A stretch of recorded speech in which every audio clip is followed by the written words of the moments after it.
Hello students.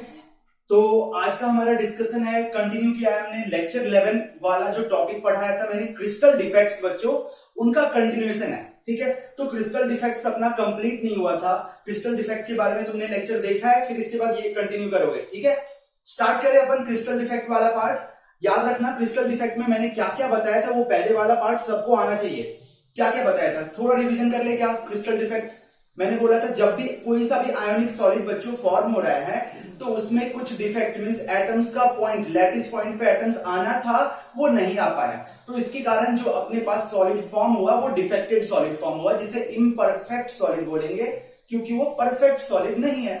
Clear है। अब मैंने बोला था क्रिस्टलाइन जो क्रिस्टल डिफेक्ट होता है बच्चों, वो क्रिस्टल डिफेक्ट कितने टाइप्स के होते हैं? 3 टाइप के होते हैं। एक फर्स्ट वाला कौन सा है? Point defect. सेकेंड वाला कौन सा था? Line defect. थर्ड वाला कौन सा था? Plane defect. अपन ने क्या बोला था, किसी एक लैटिस पॉइंट पे अगर एटम्स जहां आना था, मान लो आया, यहां सोडियम एटम अरेंज होना था, वो नहीं है, तो डिफेक्टेड सॉलिड क्या कहलाएगा? पॉइंट डिफेक्ट होगा उसमें।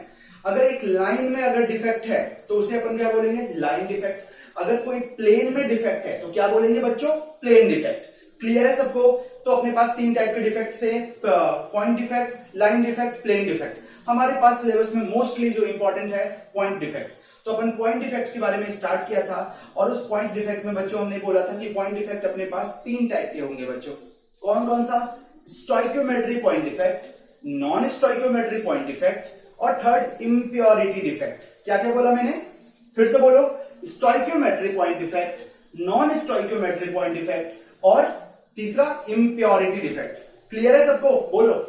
यहां तक जो मैंने बोला था वो जितना पढ़ाया था पहले वाला, वो लेक्चर अपन रिवाइज कर रहे थोड़ा। फिर मैंने स्टोइकियोमेट्री पॉइंट डिफेक्ट में क्या बताया था बच्चों? स्टोइकियोमेट्री पॉइंट डिफेक्ट में बोला था कि स्टोइकियोमेट्री रिमेन्स अनचेंज्ड। वहां पर एटम्स का रेशियो और कैटाइंस और अनाइंस का रेशियो सेम रहता है, कुछ चेंज नहीं होता है। ठीक है, किसमें बोला था अपन ने? स्टोइकियोमेट्री पॉइंट डिफेक्ट में।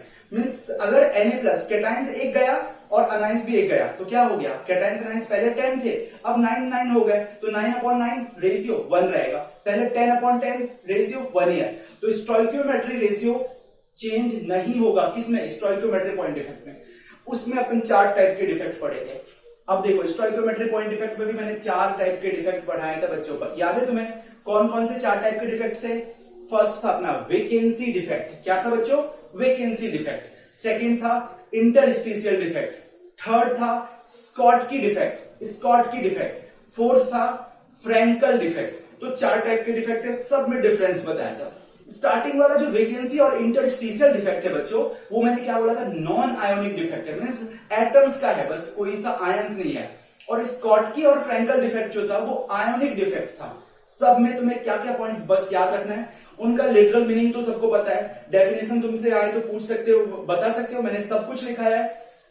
साथ में तुम्हारे एग्जाम में बहुत बार मैं बोल रहा हूं, स्कॉटकी और फ्रैंकल डिफेक्ट में डिफरेंस पूछते हैं, तो सबको आ जाएगा। रिवाइज कर लेना वो वाला पार्ट। यहां तक हुआ था हमारा topic, stoichiometry point defect complete हो गया था। अब अपन स्टार्ट करेंगे बच्चों नॉन स्टोइकियोमेट्री पॉइंट डिफेक्ट। तो नॉन स्टोइकियोमेट्री, ये क्या लिखा है अपना? डिफेक्ट। अगर दिख नहीं रहा होगा रिफ्लेक्शन में, अगर दिख नहीं रहा होगा तो क्या है यहाँ पे लाइट में नहीं दिख रहा होगा बच्चों, तो क्या है? Non stoichiometry defect. और ये डिफेक्ट कौन सा पढ़ रहे हैं अपन? पॉइंट डिफेक्ट में। ठीक है, तो स्टोइकियोमेट्री कंप्लीट हो गया। आज अपन क्या क्या पढ़ेंगे? नॉन स्टोइकियोमेट्री पढ़ेंगे, और क्या पढ़ेंगे? इम्प्योरिटी पढ़ेंगे। ये 2 टॉपिक हमारा रह गया है। तो नॉन स्टोइकियोमेट्री में पहला फर्स्ट पॉइंट क्या बोलोगे? तुमने स्टोइकियोमेट्री में क्या बोला था? स्टोइकियोमेट्री डिफेक्ट में स्टोइकियोमेट्री रेशियो जो होता है वो क्या रहता है? चेंज नहीं होता है। तो नॉन स्टोइकियोमेट्रिक पॉइंट डिफेक्ट में क्या होगा? स्टोइकियोमेट्री रेशियो क्या होगा? चेंज होगा। क्लियर है? फर्स्ट पॉइंट, यानी एटम्स का रेशियो एक से एक ए एटम है, दूसरा बी एटम अरेंज है। मान लो कि 10 ए एटम है और 10 बी एटम है, 10 ए एटम्स 10 बी एटम्स अरेंज है। मैंने एक एटम ए हटा दिया, मान लिया कि एक एटम ए हटा दिया, तो क्या हो गया? अब क्या हो गया बच्चों? तो 9 रहा ना। तो पहले क्या था? 10/10 था, अब 9/10 हो गया बच्चों। तो ये है अपना स्टोइकियोमेट्री रेशियो क्या हो गया? चेंज हो गया। क्लियर है? समझ में आ रहा है सबको? तो फर्स्ट पॉइंट लिखा है stoichiometry of the compound is changed. Compound का स्टोइकियोमेट्री चेंज हो जाएगा। नेक्स्ट, क्या क्या चेंज होगा? इसका मतलब क्या है? इसका मतलब क्या है? That is when ratio of number of atoms, क्या बोला मैंने? नंबर ऑफ एटम्स का ratio of one kind to that of other kind, means मैंने बोला ना ए एटम का और बी एटम का रेशियो, अगर और ratio of number of cations, मान लो Na प्लस था 10, Cl माइनस था 10, एक Na प्लस चला गया तो अब कितना रहा Na प्लस 9 रहा, तो 9/10, पहले क्या था 10/10, तो 0.9 रेशियो है, 1 रेशियो है, तो चेंज हो गया ना बच्चों। यही तो है स्टोइकियोमेट्री। रेशियो का मतलब क्या है, number of cations upon number of anions का रेशियो क्या है, वो चेंज नहीं होता तो स्टोइकियोमेट्रिक पॉइंट डिफेक्ट था, वो चेंज हो गया तो नॉन स्टोइकियोमेट्रिक पॉइंट डिफेक्ट। तो या तो अगर अपने पास न्यूट्रल कंपाउंड है तो उसमें one kind of atom to that of other kind of atom का रेशियो क्या होगा, चेंज हो जाएगा। और क्या हो सकता है, और ratio of number of cations to anions becomes different. समझ में, फर्स्ट केस में 10/10 था, सेकंड केस में 9/10 हो गया, तो डिफरेंट है ना, तो वही बोला मैंने, चेंज हो जाएगा। Next, from that indicated in chemical formula, तो केमिकल फॉर्मूला में जैसे फर्स्ट वाले फॉर्मूला भी कंपाउंड क्या लिखोगे, मान लिया तुम्हारे पास A था 10, B था 10, अब क्या होगा A9 B10, समझ में आ रहा है, 10/10 रेशियो। ये स्टार्टिंग केमिकल फॉर्मूला में देखो ये चेंज हो जाएगा ना, अब तुम A9 B10 लिखोगे बच्चों, समझ में आ रहा है क्या, यहाँ 9/10, समझ में आ रहा है क्या, क्लियर है। तो स्टोइकियोमेट्रिक रेशियो यहां पर चेंज हो जाता है, अपन वही डिस्कस करेंगे, क्लियर है। यहां तक किसी को भी डाउट है तो पूछो, यहां तक किसी को भी डाउट है तो पूछो। कुछ बच्चों ने मुझे बोला कि सर बहुत फास्ट आप पढ़ा रहे हो, फास्ट अगर मुझे तुम्हारा लगा होगा तो तुम उसी टाइम पे बोलो, मैं तुम्हें वो रिपीट करूंगा, फिर से वो वीडियो बना करके दूंगा। तो किसी भी बच्चों को फास्ट लग रहा है मेरा लेक्चर तो पूछो, मैं तुम्हें सब कुछ वो वाला वीडियो बना करके दूंगा, ऐसा कुछ भी प्रॉब्लम नहीं है। लेकिन तुम्हें समझ में आना चाहिए, और समझ में तभी आएगा जब तुम लेक्चर देखने के बाद तुरंत उस बुक को पढ़ोगे, बुक पढ़ोगे, उनके न्यूमेरिकल क्वेश्चन सॉल्व करोगे। और थोड़ा मैंने स्टार्टिंग में जब लेक्चर बच्चों स्टार्ट किया था, याद करो मैंने क्या बोला था, ये कुछ चैप्टर जो है ना थोड़ा इमेजिनेशन वाला पार्ट है, 3D इमेजिनेशन। तुम्हें सोचना होगा कि अरे यार एटम्स यहाँ पे अरेंज था, यहाँ पे अरेंज था। ये तो डिफेक्ट बहुत इजी है, बहुत लोगों को समझ में आ जाता है, लेकिन डिफेक्ट से क्वेश्चंस बहुत सारे बनते हैं बच्चों, क्योंकि थ्योरेटिकल पार्ट है, साथ में समझने वाला पार्ट है। लेकिन उससे पहले जो अपन ने FCC पढ़ा था, SCC पढ़ा था, BCC पढ़ा था, वहां पर तुम्हें कुछ रिलेट करना होगा। फॉर्मूला कुछ नहीं है, यहाँ पर ज्यादा फॉर्मूला नहीं है, बट तुम्हें सोचना है 3D इमेजिनेशन के अकॉर्डिंग एटम्स अगर यहां से हटाया तो क्या होगा, समझ में आ रहा है ना बच्चों। तो ये वाला पार्ट तुम सोचने के लिए थोड़ा तुम्हें दिमाग लगाना होगा। इसके अलावा सॉलिड स्टेट कुछ नहीं है, बहुत इजी टॉपिक है। तुम ऐसा कोई बच्चों मत सोचो कि सर मैंने 11th में कुछ टॉपिक पढ़ा नहीं तो मेरा 12th में क्या होगा, 12th में क्या करूंगा मैं, ऐसा कुछ नहीं है।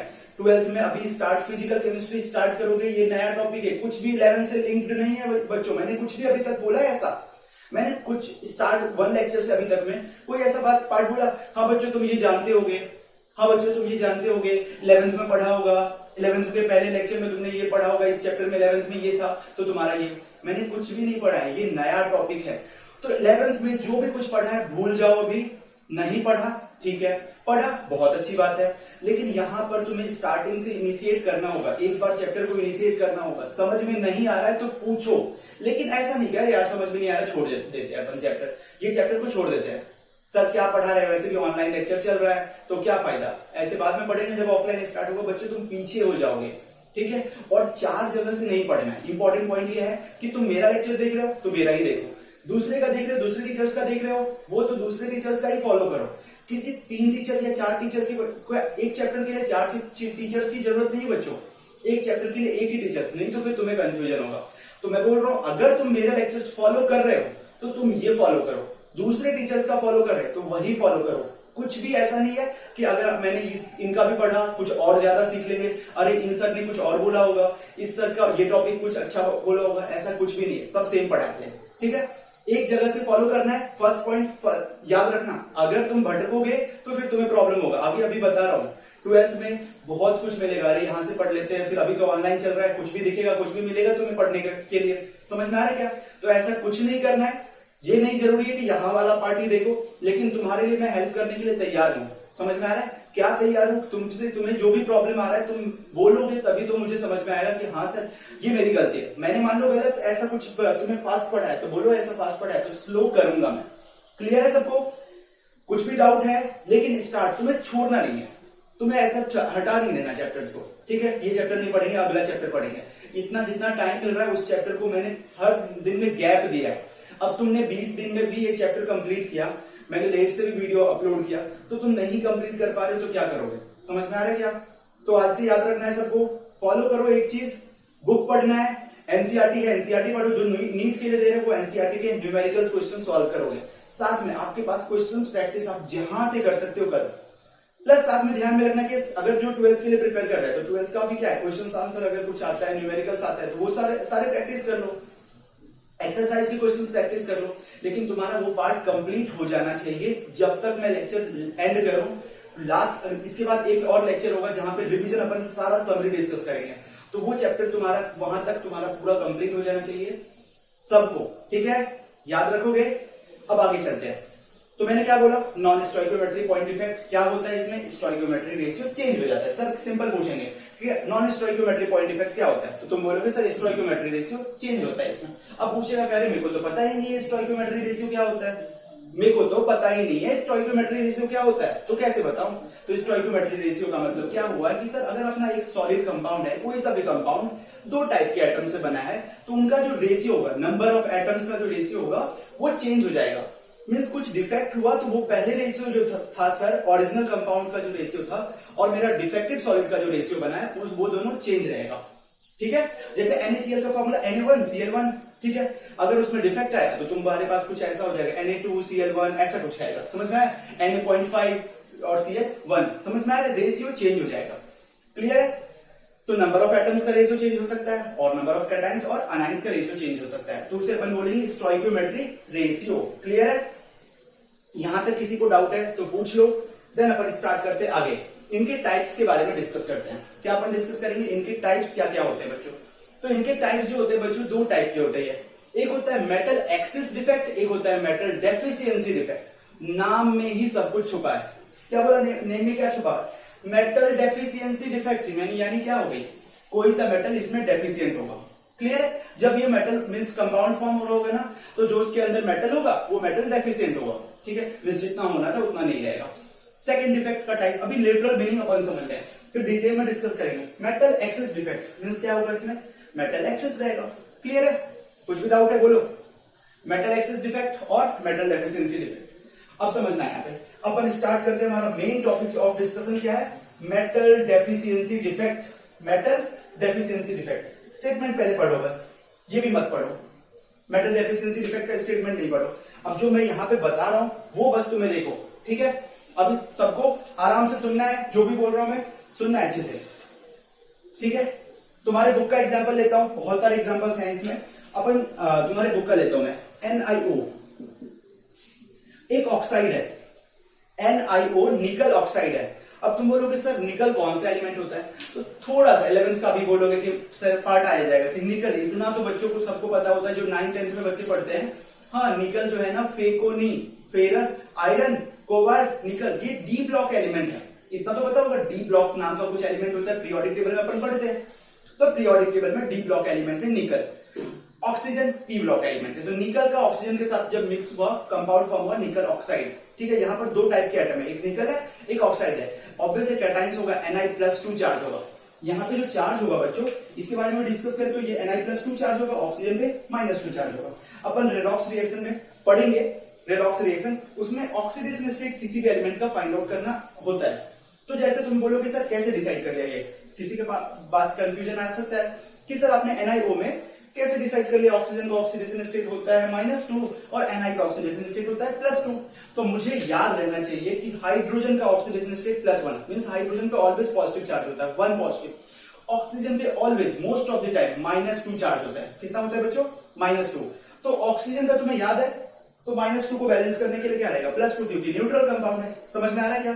तो सिंपल सा ये NiO जो कंपाउंड था, इसमें कैसे अगर ये क्रिस्टल फॉर्म हुआ रहेगा बच्चों, सोचो कि ये क्रिस्टल एक फॉर्म हुआ है और उसके अंदर क्या है, Ni+2 oxygen -2, Ni+2 oxygen -2, Ni+2 oxygen -2, clear है? अब अपन आगे देखते हैं फिर से, Ni+2 oxygen -2, Ni+2 oxygen -2, Ni+2 oxygen -2, clear है? अपन लिखते जाते हैं Ni+2 oxygen -2, Ni+2 oxygen -2, Na+2 oxygen -2। बहुत सारे निकल आयन होंगे और बहुत सारे ऑक्साइड आयन भी होंगे। Na+2 oxygen -2, Na+2 oxygen -2, Na+2 oxygen -2, Na+2 oxygen -2, Na+2 oxygen -2, Na+2 oxygen -2। ये कुछ अपने पास जो सॉलिड कंपाउंड होगा, फॉर्म होगा निकल ऑक्साइड का, कुछ ऐसा रहेगा। ये अपना अभी तक जो बना है ना परफेक्ट सॉलिड है बच्चों, इसमें कुछ भी प्रॉब्लम नहीं है, कोई सा भी प्रॉब्लम नहीं है, ये परफेक्ट सॉलिड है। अब इसे इम्परफेक्ट सॉलिड, जब ये बन रहा था सॉलिड, क्या हुआ, जब ये सॉलिड बच्चों बन रहा था, मैं क्या बोल रहा हूं, जब ये सॉलिड बन रहा था, ठीक है, तो जब बन रहा था तो क्या हुआ, इसमें से एक निकल +2 आयन जहां यहां आना था ये नहीं आया। क्या आया, यहां पर निकल +2 आयन आना था, वो क्या हुआ, नहीं आया। तो क्या हुआ, अब तुम चार्ज कैलकुलेट करो। मैं क्या बोल रहा हूं, तुम चार्ज कैलकुलेट करो। चार्ज का मतलब क्या बोलोगे, चलो चार्ज कैलकुलेट नहीं कर सकते हो, मान लिया तो तुम number of nickel ion calculate करो, number of oxygen ion calculate करो। निकल आयन कितने, 1 2 3 4 5 6 7 8 9 10 11 12 13 14 14 निकल आयन हो गए बच्चों, बताओ। फिर ऑक्सीजन आयन 3 3 3 6 9 12 15 मींस निकल तो 14 हो गया और ऑक्सीजन 15 हो गया। फर्स्ट यानी स्टोइकियोमेट्रिक रेशियो चेंज अपना कौन सा हो गया, ये डिफेक्ट मेटल डेफिशिएंसी डिफेक्ट अभी तक नहीं है, अभी अपन बाद में डिस्कस करेंगे। मेटल डेफिशिएंसी वाला डिफेक्ट ही पढ़ रहे हैं, लेकिन इसके बारे में क्या बोला कि स्टोइकियोमेट्रिक डिफेक्ट तो है, non stoichiometric defect, sorry non stoichiometric defect तो है। क्यों क्यों क्यों बोलो, क्योंकि इसमें ratio of number of cations और अनायंस का रेशियो क्या है, डिफरेंट है, चेंज हो गया। होना क्या था 1/1, ये 14/15 आ गया। समझ में आ रहा है क्या, अगर यहां निकल होता तो क्या होता, 15/15 होता, मींस 1 रेशियो आता। अब क्या है 14/15 आ गया ना। फिर जाके अब अपन क्या करते हैं, मींस ये तो पता चल गया कि ये नॉन स्टोइकियोमेट्रिक डिफेक्ट है और डिफेक्टेड सॉलिड है क्योंकि यहाँ पे निकल आयन नहीं है। साथ में अपन पॉजिटिव आयन को देखते हैं, नंबर ऑफ पॉजिटिव चार्ज +2 6 4 6, इसमें 10 आएगा, 16 22 +2 +6 28 पॉजिटिव चार्ज है बच्चों, मींस 49 के लिए 28 पॉजिटिव और 59 के लिए -2 करोगे तो 30 नेगेटिव। अब अपन क्या जानते हैं कि इलेक्ट्रिकल न्यूट्रलिटी मेंटेन करना है, मुझे इस कंपाउंड में इलेक्ट्रिकल न्यूट्रलिटी को मेंटेन करना है। तो मैंने क्या किया, जैसे ही 28 +2 आया और ये 30 माइनस आया तो बैलेंस नहीं है ना, होना तो निकल ऑक्साइड, देखने से यहां पे क्या लग रहा है +2 -2, ये दोनों एक दूसरे को क्या किया, कैंसिल कर लिया। तो निकल ऑक्साइड एक कैसा कंपाउंड है, न्यूट्रल कंपाउंड है। लेकिन जब तुम इस कंपाउंड का ये सॉलिड देख रहे हो तो यहां तो +28 -30, +28 -30 का मतलब क्या आ गया, -2 चार्ज आ रहा है, लेकिन चार्ज तो होना नहीं चाहिए, यानी बैलेंस होना चाहिए। Number of positive charge is equal to number of negative charge, तो पॉजिटिव चार्ज और नेगेटिव चार्ज तो इक्वल नहीं है। तो मुझे इसके इक्वल करने के लिए, इलेक्ट्रिकल न्यूट्रलिटी को मेंटेन करने के लिए मुझे क्या करना पड़ेगा। अब सोचो कि अगर 28 पॉजिटिव है, मुझे 30 नेगेटिव चाहिए, मींस 30 पॉजिटिव चाहिए, तो कितने पॉजिटिव बढ़ाने पड़ेंगे, 2 पॉजिटिव बढ़ाने पड़ेंगे तभी तो 30 पॉजिटिव हो पाएगा। और अगर 2 पॉजिटिव बढ़ाने पड़ेंगे, कैसे बढ़ाऊं, 2 पॉजिटिव चार्ज ऐड कर दो क्या, नहीं भाई, इसमें ऐसा कुछ नहीं हुआ, पॉजिटिव चार्ज कुछ भी ऐड नहीं करना है, कुछ भी रिमूव नहीं करना है, बस एक निकल आयन नहीं आया। तो क्या हुआ, ये जो एक निकल आयन होता है ना Na+2, ये एक निकल आयन जो होता है ये ऑक्सीडाइज हो जाता है Na+3 में। तो फिर कितना चार्ज हो गया, अब ये +2 किस में कन्वर्ट हो गया बच्चों, +3 में। बस इतना लिख रहा हूं, ये निकल आयन +3 में हो गया, तो कितना चार्ज हो गया, 28 प्लस था ना, 28 से क्या हो जाएगा 29 प्लस, क्योंकि +2 से +3 हुआ। अभी तक भी पॉजिटिव बैलेंस नहीं हुआ क्योंकि 30 चाहिए, तो एक और पॉजिटिव चाहिए, तो +2 से एक और +3 कर दिया यहां पर। अब देखो प्लस चार्ज को गिनोगे ना तो तुम्हारा 30 हो जाएगा, और 30 पॉजिटिव 30 नेगेटिव, अब ये न्यूट्रल हो गया। क्लियर है। तो इससे हुआ क्या, मुझे इलेक्ट्रिकल न्यूट्रलिटी को मेंटेन करना था, पॉजिटिव चार्ज को नेगेटिव चार्ज में इक्वल करना था, पॉजिटिव को नेगेटिव को इक्वल करना था। तो मैंने क्या किया, एक निकल इसमें ऑब्वियस है, ये अपने आप होता है सॉलिड में, एक निकल Na+2 आयन ऑक्सीडाइज होकर के किसमें कन्वर्ट हो जाता है बच्चों, Na+2 आयन किस में कन्वर्ट हो जाता है, Na+3। क्लियर है? क्लियर है सबको? कोई बताओ वैकेंसी कितना क्रिएट हुआ, ये एक वैकेंसी क्रिएट हुआ ना, और यहां पे क्या है, क्या डेफिशिएंट हुआ। अब सोचो खुद से, निकल एक मेटल है, मेटल डेफिशिएंट हो गया कि नहीं, मेटल यहां पे नहीं रहा, तो इसे क्या बोलोगे, यहां ये जो है मेटल डेफिशिएंट साइट है, मेटल डेफिशिएंट। ठीक है, यहां पे निकल +2 होना था, नहीं हुआ, एक नहीं आया, इसीलिए Na+2 Na+3 में कन्वर्ट हो गया। अब तुम क्या करोगे, अब तुम क्या करोगे, इसे मेटल डेफिशिएंसी डिफेक्ट बोलोगे, पहले ही बोलो मेटल डेफिशिएंसी डिफेक्ट बोलोगे, नॉन स्टोइकियोमेट्री का पार्ट है। प्लस मेरे पास कोई ऐसा एलिमेंट का भी तो ऑक्साइड होना चाहिए जो +2 से +3 में कन्वर्ट हो सके, +3 से +4 में कन्वर्ट हो सके। तुम चाहो तो इस +3 को +4 में कन्वर्ट कर सकते हो और इसको कुछ भी ना करो तो भी चलेगा। तो डिपेंड करता है कि वो एलिमेंट अपनी ऑक्सीडेशन स्टेट को इंक्रीज कर पाता है कि नहीं, मींस +2 से +3 कर पाता है कि नहीं, +3 से +4 कर पाता है कि नहीं, +5 कर पाता है कि नहीं। मींस ऐसा एलिमेंट होना चाहिए ना बच्चों यहाँ पे जिसका ऑक्सीडेशन स्टेट क्या होता रहे, चेंज होता रहे, मींस ऑक्सीडेशन स्टेट जिसका क्या रहे, वेरिएबल रहे। समझ में आ रहा है क्या? मींस एक एलिमेंट है जिसका ऑक्सीडेशन स्टेट +2 ही एग्जिस्ट करता है नेचर में, उसके कंपाउंड जितने भी हैं उस कंपाउंड का ऑक्सीडेशन स्टेट +2 ही है। मींस मान लिया कि अगर तुम्हारा Na+Cl- होता, Na+Cl- होता, भाई सोडियम आयन का ना ऑक्सीडेशन स्टेट कभी भी चेंज नहीं होता, +1 ही रहता है ऑलवेज। कोई ऐसा कंपाउंड नहीं जिसमें +2 वाला सोडियम आयन है। समझ में आ रहा है क्या? तो इस बेसिस पे तुम यहाँ पे सोडियम आयन रख सकते हो क्या, एक सोडियम आयन गया तो तुम एक में Na+ को Na+2 कर दिया, हो सकता है क्या ऐसा? समझ में आ रहा है क्या? Na+ आयन एक हटा दिया, मान लो कि सब जगह निकल की जगह Na+ है, और Na+ जैसे ही हटाया तो ये दूसरा Na+ को Na+2 में कन्वर्ट करोगे क्या बैलेंस करने के लिए? नहीं कर सकते हैं। यानी एक बात तो मुझे पता चला कि ये सर जितने भी ऑक्साइड होंगे उसमें हो सकता है ये डिफेक्ट, लेकिन हर ऑक्साइड में नहीं होगा। मींस वो मेटल ऑक्साइड, कैसे मेटल ऑक्साइड होना चाहिए जिसमें मेटल का ऑक्सीडेशन स्टेट वेरिएबल होगा। क्लियर है? अब तुम वो स्टेटमेंट पढ़ो, सब लोग पढ़ो अच्छे से। दिस डिफेक्ट इज पॉसिबल, क्या लिखा मैंने, this defect is possible only in compounds of metals, वैसे कंपाउंड जिसके मेटल्स का ऑक्सीडेशन स्टेट वेरिएबल हो, that show variable oxidation state. Clear है? सबको क्लियर है? Na+3 आयन 2 बना है यहां पर, क्यों हुआ? न्यूट्रलिटी को मेंटेन करने के लिए। ये समझ में आया सबको? तो वही कंपाउंड, वही मेटल ऑक्साइड और ये defect means metal deficiency effect defect show करेंगे जिनका metal variable oxidation state show करता है। और पूरा पीरियोडिक टेबल में, कंप्लीट पीरियोडिक टेबल में एक ही ऐसा डी ब्लॉक एलिमेंट है, डी ब्लॉक एलिमेंट जिनका ऑक्सीडेशन स्टेट वेरिएबल होता है। तो ये वेरिएबल ऑक्सीडेशन स्टेट बच्चों किसका होता है? D block element. Means D block element के ऑक्साइड और ऑक्साइड में, सॉरी, ये डिफेक्ट होगा। सबको ये समझ में आया कि मेटल डेफिशिएंसी क्यों रखा गया? क्योंकि मेटल यहां पे नहीं रहा मेटल डेफिशिएंट, और वो मेटल कैसा होना चाहिए? डी ब्लॉक मेटल होना चाहिए, क्योंकि वो डी ब्लॉक मेटल ही क्यों होना चाहिए? Because D block metal show their variable oxidation state, और सारे मेटल नहीं होंगे। क्लियर है? मेटल डेफिशिएंसी डिफेक्ट किस बच्चों को समझ में नहीं आया ये बताओ? किसी को डाउट है इसमें? ये लिख लेना, ये डायग्राम बना लेना।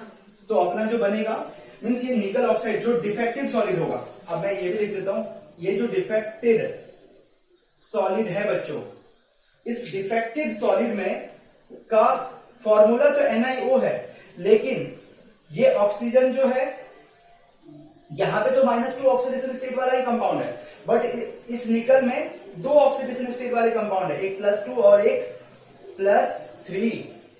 2 ऑक्सीडेशन स्टेट वाले कंपाउंड है, एक +2 वाले और दूसरे +3 वाले। समझ में आया? डिफेक्टेड में, लेकिन अपना जो ओरिजिनल सॉलिड होगा उसमें +2 वाला ही होगा। ठीक है, जो ओरिजिनल कंपाउंड होगा उसमें निकल का +2 होगा, लेकिन डिफेक्ट आया, एक Na+2 नहीं है, मिसिंग है, मेटल डेफिशिएंसी डिफेक्ट बोल रहे हैं, और उसके कारण इसमें +2 +3 में कन्वर्ट हो गया। यानी इस निकल में +2 वाला भी है, +3 वाला भी है। ओके, कुछ भी डाउट है पूछ सकते हो। ये अपना कंप्लीट हुआ मेटल डेफिशिएंसी डिफेक्ट। ठीक है, मैं इसे रब कर दूं, सबने लिख लिया है? ओके, ये अपना नॉन स्टोइकियोमेट्रिक डिफेक्ट में मेटल डेफिशिएंसी डिफेक्ट सबका क्लियर है? बोलो। मैं यहाँ पे रब कर रहा हूं क्योंकि मुझे मेटल एक्सिस डिफेक्ट भी समझाना है बच्चों, इसीलिए ये लिख लेना, डायग्राम बना लेना अच्छे से, एग्जाम में आए मेटल एफिशिएंसी डिफेक्ट तो ड्रॉ करना डायग्राम, ठीक है।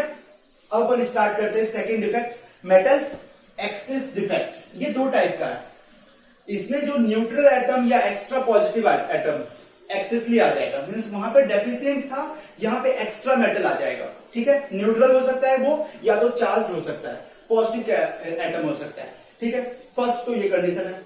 सेकंड, यहां पर ये अनाइन वैकेंसीज है, दूसरा टाइप का है अनाइन वैकेंसीज। ये अपन दोनों पढ़ते हैं। पहले मेटल एक्सिस डिफेक्ट में ये देखते हैं दो टाइप का क्या है। यहां पे क्या लिखा मैंने, न्यूट्रल एटम और extra positive ion occupies interstitial position. कहां पे ऑक्युपाई करेगा, इंटरस्टिशियल पोजीशन को ऑक्युपाई करेगा। अब क्या हुआ, ये कब ऑक्युपाई करता है, जब ZnO अपने पास, एक बेस्ट एग्जांपल है ZnO का। ZnO को जब हीट करते हो, हीट किया, ठीक है, तो ये इसमें क्या होता है, Zn+2 plus half O2 plus 2 electron, ऐसा कुछ बनता है। ZnO को जब हीट किया तो ZnO को हीट करोगे तो क्या बनेगा, Zn+2 plus 2 electron plus half O2, ऐसा बनता है, कंपाउंड बनता है। अब क्या हुआ, ये तुम बोलोगे कि सर कुछ समझ नहीं रहा है, तो फॉर एग्जाम्पल अपन ले लेते हैं ये plus Zn+2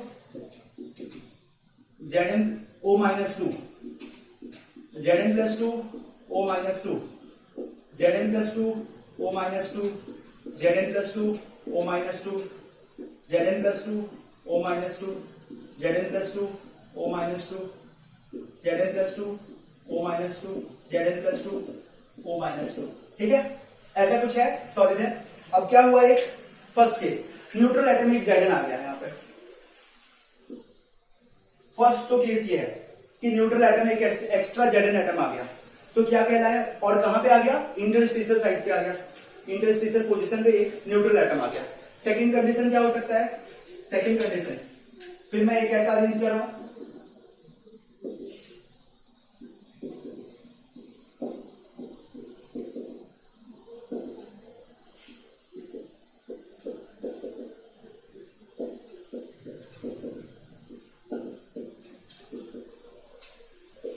Zn+2 O-2 O-2 Zn+2 Zn+2 O-2 O-2 Zn+2 Zn+2 O-2, ये एक सॉलिड बना रहा हूं बच्चों मैं, और कुछ नहीं कर रहा, ये कुछ अपना एक सॉलिड है। अब इसमें क्या हुआ बच्चों पता है, इस सॉलिड में क्या हुआ है, ये तो अपना सारे एटम्स ऐसे अरेंज है,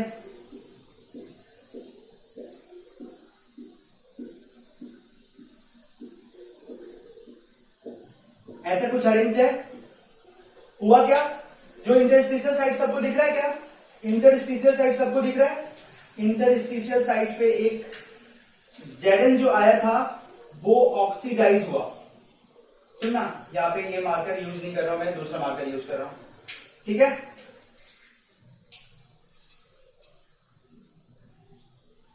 देखो यहां पे ये Zn ऑक्सीडाइज होगा, इलेक्ट्रॉन इलेक्ट्रॉन, समझना है यहां पे क्या किया, पहले सुनो क्या हुआ, एक अपने पास न्यूट्रल एटम इस Zn के अंदर आ गया, ठीक है, ये सॉलिड डिफेक्टिव सॉलिड हो गया क्योंकि इंटरस्टिशियल साइड में एक Zn एटम आ गया एक्स्ट्रा। फिर जैसे तुमने इस कंपाउंड को क्या किया, इस कंपाउंड को हीट किया, क्या किया बच्चों, हीट किया, तो Zn जो था वो ऑक्सीडाइज होकर के किसमें कन्वर्ट हो गया, Zn+2 plus electron electron, 2 electron release किया। तो ये मैंने जो बनाया है ZnO को जो हीट करने से पहले तो Zn+2, ठीक है, Zn+2 क्या बनना था, इसको हीट कर, ये किसमें कन्वर्ट होना चाहिए, Zn+2 प्लस O-2, ऐसा बनता है, नॉर्मली ऐसा बनता है। फिर हुआ क्या, Zn+2 तो बना, O-2 का 2 इलेक्ट्रॉन प्लस हाफ O2, ऐसा बनता है। मीन्स तुम ये सोचो कि यहाँ पे इलेक्ट्रॉन रिलीज होता है जब Zn-O को हीट करते हो। साथ में अपने पास जब भी Zn-O का डिफेक्टिव सॉलिड होगा तो न्यूट्रल एटमिक Zn एक्स्ट्रा आ गया इंटरस्टिशियल साइड में, या तो एक्स्ट्रा पॉजिटिव आयन आ जाएगा। और याद रखना, जब भी एक एक्स्ट्रा पॉजिटिव आयन ऐड होगा तो उस पॉजिटिव को न्यूट्रलाइज करने के लिए, बैलेंस करने के लिए एक्स्ट्रा नेगेटिव इलेक्ट्रॉन भी ऐड होंगे। मींस Zn+2 आया तो 2 इलेक्ट्रॉन ऐड होंगे। वो या तो Zn इस फॉर्म में आ सकता है, ऑक्सीडाइज होकर के इस फॉर्म में आ सकता है। क्लियर है? किसी को कुछ डाउट है? किसी को कुछ डाउट है? समझ में आ रहा है क्या? यहां पर ये था अपना मेटल एक्सेस डिफेक्ट। क्यों बोल रहे हैं? देखो मेटल एक्सेस है, Zn एक्स्ट्रा आ गया ना, तो मेटल एक्सेस डिफेक्ट आ गया। इसमें क्या हुआ, एक न्यूट्रल एटम आ गया और या तो एक अनायन आयंस आ गया, पॉजिटिव एक्स्ट्रा पॉजिटिव आयंस आ गया, उसके साथ इलेक्ट्रॉन आएगा। याद रखना बच्चों, जब भी फ्री इलेक्ट्रॉन, ये जो इलेक्ट्रॉन है बच्चों, ये इलेक्ट्रॉन क्या है पता है? ये जो इलेक्ट्रॉन है, ये इलेक्ट्रॉन अपने पास फ्री इलेक्ट्रॉन है। और ये फ्री इलेक्ट्रॉन क्या करते हैं पता है बच्चों? ये फ्री इलेक्ट्रॉन विजिबल लाइट के वेवलेंथ को एब्जॉर्ब करते हैं, और जिस लाइट के वेवलेंथ को, जिस कलर को एब्जॉर्ब करते हैं उसके जस्ट ऑपोजिट कलर को इमिट करते हैं। दैट्स व्हाई ZnO जो रहता है नॉर्मली क्या होता है, कलरलेस होता है। ये ZnO क्या है, व्हाइट कलर का है बच्चों। लेकिन जब तुम हीट किए ना तो इसमें डिफेक्टेड कुछ आया, जिससे इलेक्ट्रॉन रिलीज हुआ, और इस इलेक्ट्रॉन की वजह से ये क्या हो गया, कलर्ड कंपाउंड में कन्वर्ट हो गया। कलर कैसा होता है, येलो कलर। अब तुमसे एग्जाम में क्या पूछेंगे, मान लो 12th की एग्जाम में पूछ सकते हैं, ZnO when ZnO is heated, when ZnO zinc oxide is heated, then color will be yellow, color is yellow, ठीक है। बट ऑन कूलिंग, जब तुम कूल कर रहे हो तो फिर से ये ZnO में कन्वर्ट हो गया, मींस इलेक्ट्रॉन चला गया, और इलेक्ट्रॉन चला गया तो इलेक्ट्रॉन इसके साथ कंबाइन कर लिया और ZnO बना लिया, तो फिर फ्री इलेक्ट्रॉन नहीं रहा, और फ्री इलेक्ट्रॉन नहीं है तो कलरलेस कंपाउंड होगा, मींस व्हाइट कलर का हो जाता है। तो on cooling ZnO becomes colorless white color, on heating ZnO becomes yellow color। ये क्वेश्चन पूछा तो this is due to metal axis defect, this is due to metal axis defect। Clear है सबको? बोलो मेटल एक्सेस डिफेक्ट में क्या याद रखोगे, ZnO का कोई सा भी सॉलिड ले लो जिसमें पॉजिटिव आयन नेगेटिव आयंस है, पॉजिटिव आयन नेगेटिव आयंस क्या होगा, एक एक्स्ट्रा न्यूट्रल एटम आ गया और extra positive ion means Zn+2 आया, वो अपने साथ 2 इलेक्ट्रॉन लेके आएगा। वो इलेक्ट्रॉन क्या करेगा, विजिबल लाइट को एब्जॉर्ब करेगा बच्चों, एब्जॉर्ब करेगा तो लाइट इमिट करेगा, और वो लाइट इमिट करेगा उस पर्टिकुलर वेवलेंथ वाले लाइट को, और पर्टिकुलर वेवलेंथ के कारण उसके पास कलर आएगा, तो वो कलर्ड बन जाता है। तो ये जो Zn+2 में कन्वर्ट हो जाता है, क्यों होता है, क्योंकि जब उसे हीट करते हो तो हीट करने के कारण उसके पास फ्री इलेक्ट्रॉन आया, तो फ्री इलेक्ट्रॉन आया जिसके कारण कलर्ड हुआ, और कैसा कलर हो गया ZnO, येलो कलर का। क्लियर है? ZnO कैसा कलर हो गया, येलो कलर, जब उसे ZnO को हीट करते हो तब, नहीं तो नॉर्मल वे में नॉर्मल सॉलिड कैसा रहता है, व्हाइट कलर। ये था अपना neutral atom, extra positive atom, ion occupies interstitial position में ऑक्युपाई किया। अगर न्यूट्रल होगा तो सिंपल Zn होगा, कोई सा भी इलेक्ट्रॉन नहीं होगा, और पॉजिटिव चार्ज है। हाँ बच्चों, तो अब स्टार्ट करें अनायन वैकेंसीज, एप सेंटर डिफेक्ट बोलते हैं इसे। ये इसी का टाइप है, मेटल एक्सेस डिफेक्ट का टाइप तुम्हारे बुक के अकॉर्डिंग दिया है। ऐसे अपन कभी कभी क्या करते हैं, इसे अलग से ही पढ़ते हैं, ठीक है। तो तुम्हारे बुक के अकॉर्डिंग क्या है, अनायन वैकेंसीज और एफ सेंटर डिफेक्ट तुम्हारे मेटल एक्सेस डिफेक्ट में ही रखा है, ठीक है। क्या होता है देखो बच्चों, इसमें फर्स्ट कंडीशन क्या लिखा है, this type of defect imparts colour to the colourless crystal. ये डिफेक्ट क्या करता है, जो कलरलेस क्रिस्टल है, अगर उसमें डिफेक्ट आया बच्चों, कलरलेस क्रिस्टल में अगर कुछ डिफेक्ट आया तो वो डिफेक्ट के कारण वो क्रिस्टल कैसा हो जाता है, कलर्ड कंपाउंड में कन्वर्ट हो जाता है। Means colourless compound coloured compound में कन्वर्ट हो जाता है इस डिफेक्ट के कारण। क्लियर है? और इसका बहुत इंपॉर्टेंट एग्जांपल है NaCl क्रिस्टल के साथ। जब तुम NaCl क्रिस्टल को हीट करोगे इन द एटमॉस्फेयर, और उस एटमॉस्फेयर में बच्चों सोडियम वेपर है, ठीक है। क्या किया मैंने, एक NaCl का क्रिस्टल लिया बच्चों, और उस NaCl क्रिस्टल को हीट किया एटमॉस्फेयर में, और एटमॉस्फेयर में क्या है, सोडियम वेपर पहले से प्रेजेंट है, तो वो कंपाउंड कलर्ड हो जाता है। कलर मींस NaCl जो पहले था कलरलेस था, अब कलर्ड कंपाउंड में कन्वर्ट हो जाता है। वो अपन देखेंगे कैसे कैसे होता है, वो देखेंगे। पहले याद रखना कि यहाँ एप सेंटर डिफेक्ट भी इसे बोलते हैं। फर्स्ट ये बोला, अब तुम ये वाला स्टेटमेंट बताओ, इसके लिए भी अप्लाई कर सकते हो क्या? हाँ सर, अप्लाई तो कर सकते हैं, क्योंकि यहाँ पे भी कंपाउंड क्या था, ZnO कलरलेस व्हाइट कलर का था, और इसकी वजह से जब इसे हीट किया तो बच्चों हीट किया तो क्या हुआ, Zn+2 और प्लस 2 इलेक्ट्रॉन रिलीज हुआ, इलेक्ट्रॉन के कारण वो कलर्ड हो गया। तो यहां भी अप्लाई हो सकता है कि यहां पर कलरलेस क्रिस्टल कलर्ड कंपाउंड में कन्वर्ट हो जाता है, तो ये भी कलर्ड होता है। लेकिन रीजन ये है, इसके बाद तुम्हारे बुक में बस यहाँ पे ये लिखा हुआ, अनायन वैकेंसीज में लिखा है, इसमें नहीं लिखा है, तो चलेगा। लेकिन तुम ये कंपाउंड में पूछे तुमसे कि ZnO जो होता है उसे जब हीट करते हो तो वो कलर्ड हो जाता है, येलो कलर का होता है। क्यों? किस डिफेक्ट के कारण? तो क्या बोलोगे? Metal access defect. लेकिन अगर पूछेंगे NaCl क्रिस्टल को जब सोडियम वेपर में, एटमॉस्फेयर में सोडियम वेपर है और जब उसे हीट करते हो तो वो कंपाउंड कलर्ड होता है, this defect is due to, तुम्हारे पास मेटल एक्सेस डिफेक्ट रहे और अनाइन वैकेंसीज रहे, तो क्या बोलोगे? अनाइन वैकेंसीज के कारण होता है। क्लियर है? ठीक है। अनाइन वैकेंसीज और कभी कभी ऑप्शंस में मैक्सिमम टाइम में, कभी कभी नहीं, मैक्सिमम टाइम में इसका आंसर एफ सेंटर डिफेक्ट लिखा रहता है ऑप्शन में। नीट में जब आया है एग्जाम में तो एफ सेंटर डिफेक्ट करके आया है। ठीक है, तो ये बहुत इंपॉर्टेंट पॉइंट है। एफ सेंटर डिफेक्ट किसे बोलते हैं? एग्जाम में आ चुका है। ठीक है, अब देखो होता क्या क्या है, कैसे होता है ये अपन देखते हैं। ये वाला पार्ट मैं रब कर रहा हूं, इसमें ये न्यूट्रल एटम एक्स्ट्रा पॉजिटिव तो अपना क्लियर हो गया मेटल एक्सेस डिफेक्ट में। अब अपन ये देखते हैं अनाइन वैकेंसीज डिफेक्ट कैसा है, क्या होता है इसमें। तो मान लिया अपने पास Na+Cl का क्रिस्टल है, Na+Cl-, Na+Cl-,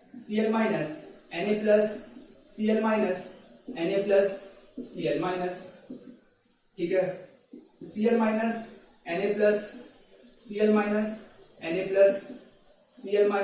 Na+Cl-, ऐसा मैं बना रहा हूं क्रिस्टल।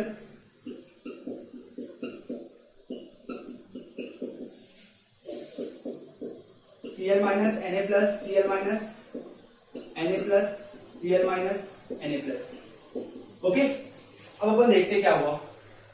यहां पर ये एक क्रिस्टल है और इस क्रिस्टल में है क्या? इस क्रिस्टल को क्या बोलोगे? NaCl क्रिस्टल है, सॉलिड है।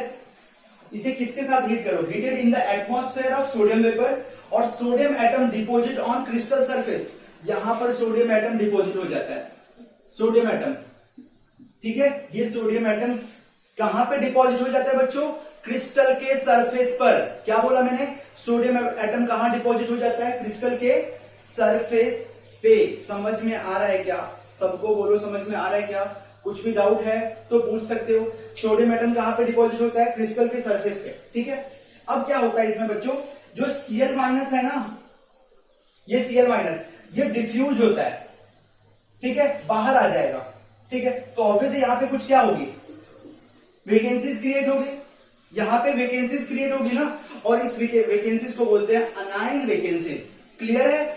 समझ में आ रहा है क्या सबको? यहां ये वैकेंसीज क्रिएट हुई, क्यों हुआ? क्या बोलोगे तुम?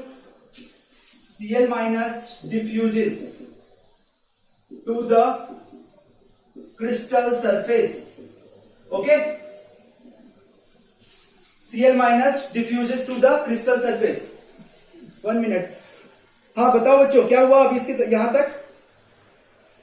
हाँ, अपन कहां थे बच्चों कि Cl- कहां डिफ्यूज हो गया? क्रिस्टल के सरफेस पे डिफ्यूज हो गया।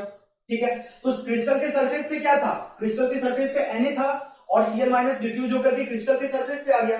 तो क्रिस्टल के सरफेस पे Na एटम है प्लस Cl- डिफ्यूज हो गया। डिफ्यूज होकर के जब ये आया है तो Na के साथ कंबाइन करके बच्चों क्या बना लेता है पता है? NaCl बना लेता है। अब तुम खुद सोचो, ये Cl- है, NaCl कब बनेगा? क्योंकि Na+ होगा जब Cl- होगा, तो Cl- तो पहले से है, तो Na+ में कन्वर्ट होने के लिए ये क्या करेगा?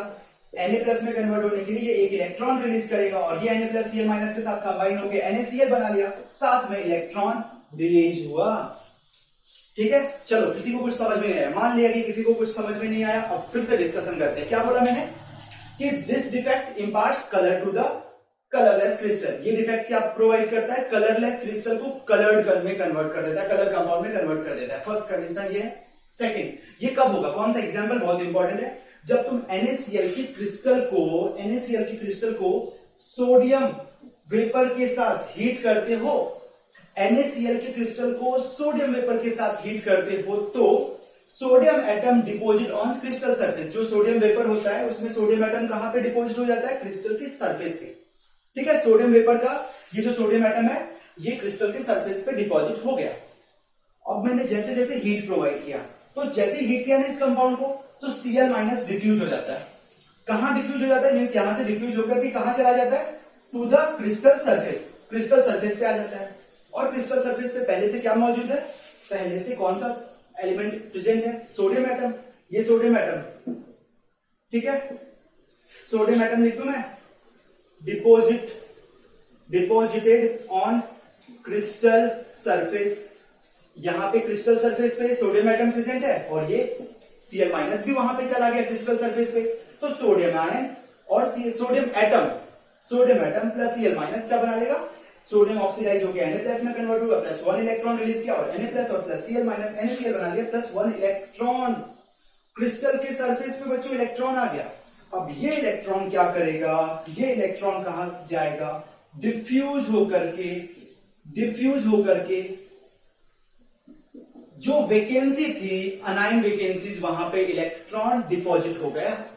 अब बोलोगे सर ये क्यों हुआ, क्योंकि बच्चों अपने को इलेक्ट्रिकल न्यूट्रलिटी भी तो मेंटेन करके रखनी है, और इलेक्ट्रिकल न्यूट्रलिटी कैसे मेंटेन होगी, पॉजिटिव नेगेटिव को इक्वल करना है ना, अपने को पॉजिटिव नेगेटिव चार्ज को इक्वल करना है। लेकिन एटम तो देखो कम ही है, सोडियम एटम जितना था Cl माइनस एक कम हो गया ना, ये तो बाहर चला गया NaCl। ओके, समझ में आया क्या? तो इस सेंटर को जिसमें इलेक्ट्रॉन डिपॉजिट हुआ, इस सेंटर को बोलते हैं एफ सेंटर। क्या बोलते हैं, एफ सेंटर। ठीक है, साथ में और एक पॉइंट क्या सीखेंगे यहाँ पे, और ये जो इलेक्ट्रॉन होता है ये विजिबल लाइट के स्पेक्ट्रम को मींस वेवलेंथ को बच्चों एब्जॉर्ब करता है और उस ऑपोजिट वेवलेंथ को इमिट करता है, और ये इमिट जो भी करेगा इसके कारण कंपाउंड कलर्ड हो जाएगा। समझ में आया? सबको समझ में आया क्या? बताओ। NaCl हीट किया, एटमॉस्फेयर में है, सोडियम वेपर प्रेजेंट है, सोडियम वेपर कहां पे डिपॉजिट हो गया, क्रिस्टल के सरफेस पे। जैसे NaCl को हीट किया, Cl माइनस डिफ्यूज होकर के क्रिस्टल के सरफेस पे आ गया, वहां Cl माइनस के साथ सोडियम एटम था, sodium atom plus Cl minus NaCl plus 1 electron release किया, ये इलेक्ट्रॉन फिर से अनाइन वैकेंसीज में आ गए, Cl माइनस जहां से डिफ्यूज हुआ था उस पे वैकेंसी क्रिएट हुई, उस वैकेंसी में इलेक्ट्रॉन आ गया, और इलेक्ट्रॉन क्या कहलाता है, ये जो वैकेंसी कहलाती है उसे अपन बोलते हैं एफ सेंटर बोलते हैं, इसलिए इस डिफेक्ट का नाम है एफ सेंटर डिफेक्ट। तो NaCl is coloured due to F centre defect, ये क्वेश्चन आया है। क्या बोला मैंने, NaCl क्रिस्टल इज कलर्ड, ऐसा आ सकता है, ये सिंपल लिखेंगे, NaCl when NaCl crystal is heated with sodium vapor in atmosphere then the compound will be colored, then the compound turns color। ठीक है, this is due to which defect? तो answer आएगा F centre defect और anion vacancies. Anion vacancies क्यों बोल रहे हैं, यही तो है अनाइन वैकेंसीज, इसी को तो क्या बोलेंगे, अनाइन वैकेंसीज। एक ही है, बहुत सारे अनाइन वैकेंसीज क्रिएट हो सकते हैं, बहुत सारे एफ सेंटर भी क्रिएट हो सकते हैं। ओके, ये अपना नॉन स्टोइकियोमेट्रिक डिफेक्ट कंप्लीट हुआ, जिसमें 4 डिफेक्ट अपन ने पढ़ा। कौन कौन सा बच्चों, कौन कौन सा, सॉरी 2 डिफेक्ट पढ़ा, एक मेटल डेफिशिएंसी डिफेक्ट और एक मेटल एक्सेस डिफेक्ट। क्लियर है सबको? ये अब इसके बाद अपन डिस्कस करेंगे इम्प्योरिटी डिफेक्ट। क्या डिस्कस करेंगे बच्चों, इम्प्योरिटी डिफेक्ट, जो अपना लास्ट। हेलो बच्चों, तो हमारा नेक्स्ट टॉपिक है impurity defect. Impurity defect third topic है। डिफेक्ट में क्रिस्टल डिफेक्ट अपन लोग पढ़ रहे थे, स्टोइकियोमेट्रिक डिफेक्ट कंप्लीट हो गया था, नॉन स्टोइकियोमेट्रिक डिफेक्ट कंप्लीट हो गया था, डिटेल डिस्कशन सबका कर चुके हैं अपन लोग। अब अपन लास्ट टॉपिक पे आ रहे हैं, इम्प्योरिटी डिफेक्ट क्या होता है। सबसे पहले इम्प्योरिटी का मतलब ही तुम्हें समझ में आ रहा होगा, क्या होगा कि कुछ अपने पास कोई सा भी सॉलिड है जिसमें कुछ एक्स्ट्रा इम्प्योरिटी ऐड हो गया। इम्प्योरिटी किसे बोलोगे तुम, खुद सोचो कि अगर अपने पास NaCl का सॉलिड है, Na+Cl माइनस ऐसे अरेंज है, एक्स्ट्रा Na+ आयन आया तो उसे इम्प्योरिटी बोलोगे क्या, सेम आयंस आ गया तो उसे तो बोलोगे मेटल एक्सेस डिफेक्ट ना, मेटल आ गया एक्स्ट्रा, सेम मेटल आया तो इसलिए मेटल एक्सेस डिफेक्ट बोल रहे हैं। क्लियर है सबको? तो हमारा जो इम्प्योरिटी होता है, जो अपने पास आयोनिक सॉलिड बच्चों फॉर्म होता है ना, उससे डिफरेंट होता है। मींस इम्प्योरिटी जैसा है अपने पास सॉलिड फॉर्म हुआ है, वो एटम अगर आया तो इम्प्योरिटी नहीं है, वो प्योर है। ठीक है, लेकिन कोई दूसरा सोडियम की जगह मान लो कोई दूसरा एटम लिथियम आ गया उसमें, या बेरिलियम आ गया, बेरियम आया, मैग्नीशियम आया, स्ट्रोंशियम आया, ऐसा कोई दूसरा एलिमेंट आ गया, आयंस आ गया, ऐड हो गया, तो उसे बोलोगे इम्प्योरिटी, और उसके कारण जो डिफेक्ट होगा उसे अपन बोलेंगे इम्प्योरिटी डिफेक्ट। क्लियर है? क्या बोला मैंने, अपना एक आयोनिक सॉलिड होगा बच्चों, उस आयोनिक सॉलिड में Na+Cl- अरेंज होंगे, अगर Na+ एटम ही एक्स्ट्रा आ गया, डिफेक्ट तो होगा लेकिन वो इम्प्योरिटी नहीं होगा, क्योंकि सेम आयंस आया है, जिससे फॉर्म हुआ है वही सेम आयंस आया, तो उसके अकॉर्डिंग अपन बनाए थे स्टोइकियोमेट्री और नॉन स्टोइकियोमेट्री। अब अपन क्या बोल रहे हैं कि Na+ की जगह एक एक्स्ट्रा एटम आ गया, Sr2+, strontium ion, barium ion, magnesium ion, calcium ion, ऐसा कुछ आ गया, तो उसे अपन बोलेंगे, जो बाहर से एक्स्ट्रा डिफरेंट एटम्स आया ना, उसे बोलेंगे क्या, इम्प्योरिटी। क्लियर है? तो जो हमारा जिस सॉलिड जिससे फॉर्म होता है उसे अपन बोलते हैं होस्ट एटम्स, जो ओरिजिनल फॉर्म हुआ जिस एटम से उसे बोलेंगे होस्ट एटम्स। तो अब पढ़ते हैं। और जो बाहर से आएगा इंप्योरिटी उसे बोलेंगे फॉरेन एटम्स। तो लिखा हुआ है तुम्हारे बुक में कि this defect arises when foreign atoms, that is atoms different from host atoms. Clear है? बोलो। होस्ट एटम्स से डिफरेंट होगा वो जब आ जाएगा, फॉरेन एटम्स अगर आ गया, different from host atoms are present in the crystal lattice. समझ में आया? ये डिफेक्ट कब क्रिएट होगा?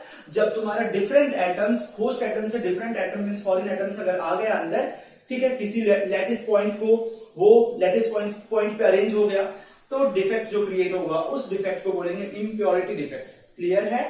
अब तुम बोलोगे, किसी को मैं ये भी कंफ्यूजन आ रहा होगा, सर लैटिस पॉइंट ये लैटिस साइड्स आप क्या डिस्कस कर रहे हैं? तो जैसे मान लो अपन क्यूबिक में देखे थे ना बच्चों कि क्यूब था, तो ये जो सेंटर होता है ना जहां पे एटम्स अरेंज होता है, तो इस पॉइंट को बोलते हैं लैटिस पॉइंट। जहां एटम्स को अरेंज करते हो वो पॉइंट कहलाता है लैटिस का पॉइंट। तो लैटिस पॉइंट और लैटिस साइड, ठीक है? क्लियर है? ओके, अब अपन देखते हैं ये जो डिफेक्ट है इंप्योरिटी डिफेक्ट, ये भी फर्दर दो टाइप में डिवाइड है। देखो नेम से क्लियर होगा। क्या बोला? एक सब्स्टिट्यूशनल इंप्योरिटी डिफेक्ट, एक है इंटरस्टिशियल इंप्योरिटी डिफेक्ट। अब अपन पहले इंटरस्टिशियल इंप्योरिटी डिफेक्ट पढ़ लेते हैं क्योंकि ये बहुत इजी है और बहुत आसान है, थोड़ा सा टॉपिक है। क्या बोलते हैं इसमें? Impurity atoms occupy interstitial site. भाई नाम से ही तो क्लियर है, इंप्योरिटी एटम्स अगर कोई सा बाहर फॉरेन एटम्स अगर इंटरस्टिशियल साइट पे आ गया तो उसे बोलोगे इंटरस्टिशियल इंप्योरिटी डिफेक्ट। क्लियर है? अब क्या आ गया? मान लो अपने पास एक स्टील है। स्टील किससे बना होता है? स्टील किससे बना होता है बताओ बच्चों? आयरन से बना होता है। ये आयरन Fe ऐसा Fe आयरन, ठीक है? अब क्या हुआ? तो iron atoms in steel, iron atoms eight normal and for normal lattice sides, normal lattice sides पे बच्चों आयरन एटम अरेंज है, ठीक है? अब क्या हुआ? एक एक्स्ट्रा कार्बन एटम आ गया इसमें इंटरस्टिशियल साइड पे। कार्बन एटम कहां आ गया बच्चों? इंटरस्टिशियल साइड पे। तो अपन क्या ले लेते हैं? कार्बन कार्बन कार्बन, ये इंटरस्टिशियल साइड पे आ गया। तो इसे को क्या बोलोगे? Interstitial impurity defect. और ये जो कार्बन है ये बच्चों इंप्योरिटी है, और ये अपना क्या है? Host atoms. ओके, क्लियर है? ठीक है? तो अपना इंटरस्टिशियल इंप्योरिटी डिफेक्ट मुझे लग रहा है किसी को समझ में नहीं आया होगा, मुझे नहीं लग रहा है कि किसी को समझ में नहीं आया होगा। 100% सबको समझ में आया होगा इंप्योरिटी डिफेक्ट में इंटरस्टिशियल इंप्योरिटी डिफेक्ट होता क्या है। नेक्स्ट, अब क्या हुआ? सब्स्टिट्यूशनल का मतलब क्या होता है बच्चों बताइए? यहां पे बताओ कि आयरन जितना होना था इस स्टील में, आयरन जितना होना था उतना तो है, कार्बन एक एक्स्ट्रा आ गया इंटरस्टिशियल साइड में। अब सोचो मैं क्या कर रहा हूं, कार्बन को इंटरस्टिशियल साइड पे नहीं भेज रहा हूं बच्चों, मैंने क्या किया? एक आयरन हटा दिया, यहां कॉपर लगा दिया, मान लो ऐसा। तो आयरन गया और आयरन को सब्स्टिट्यूट कौन कर लिया? कॉपर। तो इस डिफेक्ट को बोलोगे बच्चों, यहां तो आयरन लिया, सब्स्टिट्यूशनल मींस जो एटम अरेंज था वो जाएगा और दूसरा एटम, फॉरेन एटम उसी के प्लेस पे आएगा, उसी लैटिस पॉइंट पे आएगा बच्चों, तो बोलेंगे सब्स्टिट्यूशनल इंप्योरिटी डिफेक्ट। ये दोनों डिफरेंस में मीनिंग समझ में आ रहा है? सब्स्टिट्यूशनल इंप्योरिटी डिफेक्ट क्या है और इंटरस्टिशियल इंप्योरिटी डिफेक्ट क्या है? इंटरस्टिशियल इंप्योरिटी डिफेक्ट में pure atom, host atom replace नहीं होगा, जो जहां था वही रहेगा, वो अपने लैटिस पॉइंट पे रहेंगे। बट जो इम्प्योर एटम था, फॉरेन एटम्स था, वो इंटरस्टिशियल साइड पे आ जाएंगे।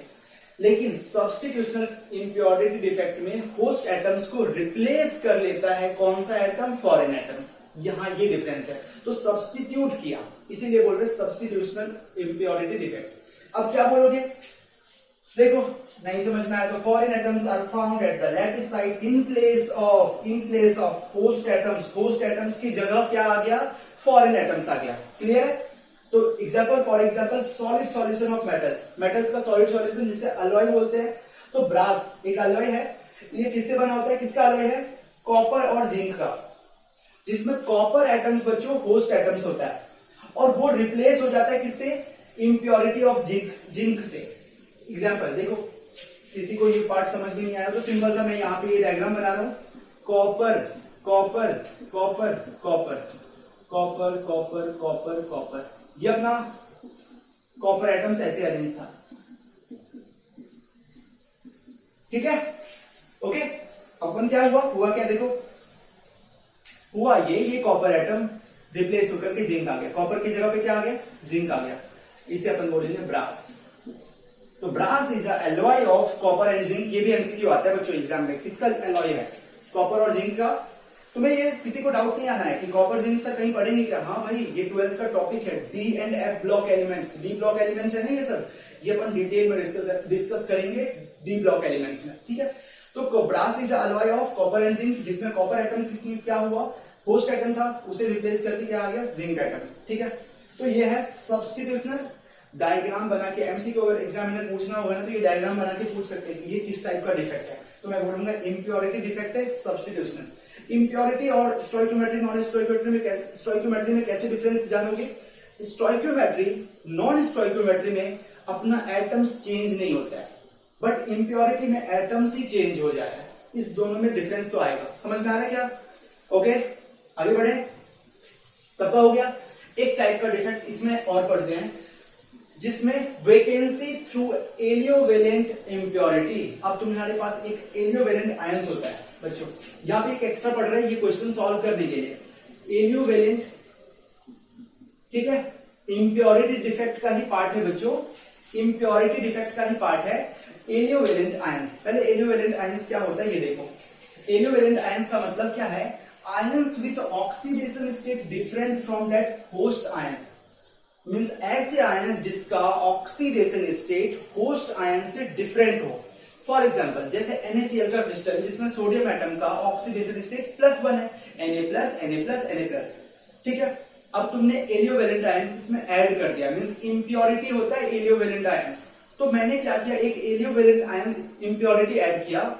तो याद रखना एलियोवेलेंट आयंस का मतलब क्या, +1 ऑक्सीडेशन स्टेट वाला आयंस नहीं ऐड करोगे तुम, +1 से डिफरेंट स्टेट वाला ऑक्सीडेशन स्टेट वाला आयंस ऐड करोगे, लाइक +2 वाला, +3 वाला, तुम्हारा जो मन है, लेकिन तुम +1 वाला ऐड नहीं करोगे क्योंकि वो एलियोवेलेंट आयंस नहीं है।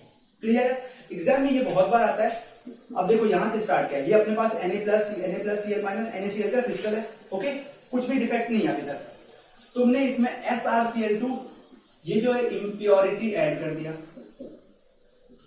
क्या किया मैंने, इम्प्योरिटी ऐड किया। अब जो Sr पे ऑक्सीडेशन स्टेट क्या है Sr का, +2, तो इस आयंस को बोलेंगे एलियोवेलेंट आयंस। क्यों बोल रहे हैं, समझ में आ रहा है क्या। एलियोवेलेंट आयंस क्यों बोल रहे हैं, क्योंकि अपना होस्ट आयंस का ऑक्सीडेशन स्टेट क्या है बच्चों, Na+ का +1 ऑक्सीडेशन स्टेट, लेकिन यहाँ पे Sr का +2 है, तो डिफरेंट ऑक्सीडेशन स्टेट होगा। Ions with oxidation state different from that host ions is known as aliovalent ion. तो हुआ क्या, अब देखते हैं होता क्या है। यहां पे होता यह है कि Na+Cl-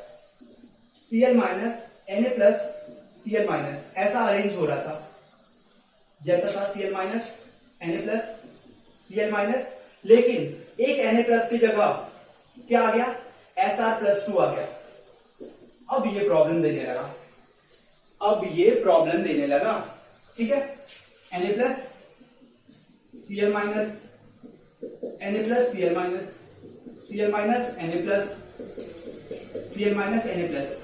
हुआ क्या बच्चों, जैसे ही तुमने SrCl2 ऐड किया ना, तो SrCl2 में Sr+2 जो था इंप्योरिटी, क्योंकि Cl- तो भाई इंप्योरिटी नहीं है ना, वो तो कॉमन आयन है भाई, देखो ना Cl- इसमें पहले से है, तो इंप्योरिटी क्या Sr+2 वो ऐड हो गया। तो क्या होगा, कहीं पे बीच में ऐड नहीं होगा, यहां पे जस्ट लाइक सब्स्टिट्यूशनल ही है, ये सब्स्टिट्यूशनल इंप्योरिटी डिफेक्ट ही है, सब्स्टिट्यूशनल इंप्योरिटी डिफेक्ट ही है। क्यों है इंप्योरिटी डिफेक्ट सब्स्टिट्यूशनल, जिसमें Na+ को रिप्लेस कर दिया क्या, Sr+2। अब तुम खुद सोचो, यहां पर बच्चों पहले ये सोचो कि Sr+2 नहीं आया Na+ का, तो अपना यहां पे अगर Sr+2 आ रहा है तो सोचो ऑक्सीडेशन स्टेट कितना रहेगा, सॉरी टोटल पॉजिटिव चार्ज कितने हो गए। यहां पे पहले पॉजिटिव देख लो, 1 + 2 2 3 4 5 6 7 8 पॉजिटिव 8 नेगेटिव, ठीक है। अब यहां पे देख लेते हैं 2 3 5 6 7 8 9 पॉजिटिव 8 नेगेटिव। होएगा क्या ऐसा, इलेक्ट्रिकल न्यूट्रलिटी मेंटेन रहेगा क्या, नहीं होगा मेंटेन, तो मेंटेन करना पड़ेगा। कैसे पड़ेगा, अपने को एक पॉजिटिव और कम करना है, तो मैं क्या करूंगा, एक पॉजिटिव कम करने के लिए, क्योंकि Cl- एक्स्ट्रा ऐड नहीं कर सकते हो, लेकिन तुम पॉजिटिव कम करने के लिए एक और Na+ को हटा दो, ये हो गया, समझ में आया क्या। अब तुम देख लो 2 3 5 6 7 8 पॉजिटिव हो गया, तो अब ये इलेक्ट्रिकल न्यूट्रलिटी मेंटेन कर लिया मैंने। टू मेंटेन इलेक्ट्रिकल न्यूट्रलिटी, मुझे 1SR+2 ऐड करने के लिए अपने को 2 Na+ ऐड करने, रिप्लेस करने पड़ेंगे, रिमूव करने पड़ेंगे, ऐसा बोलूंगा। क्या बोलूंगा मैं? 1SR+2 इंप्योरिटी ऐड करने के लिए, 1SR+2 इंप्योरिटी ऐड करने के लिए बच्चों 2 Na+ क्या करने पड़ेंगे? रिमूव करने पड़ेंगे, तभी तो आएगा। एक SR+2 उस पे आ जाएगा और एक वैकेंसी क्रिएट रहेगा। ओके, तो इस वैकेंसी का नाम क्या बोलोगे? Cation vacancy.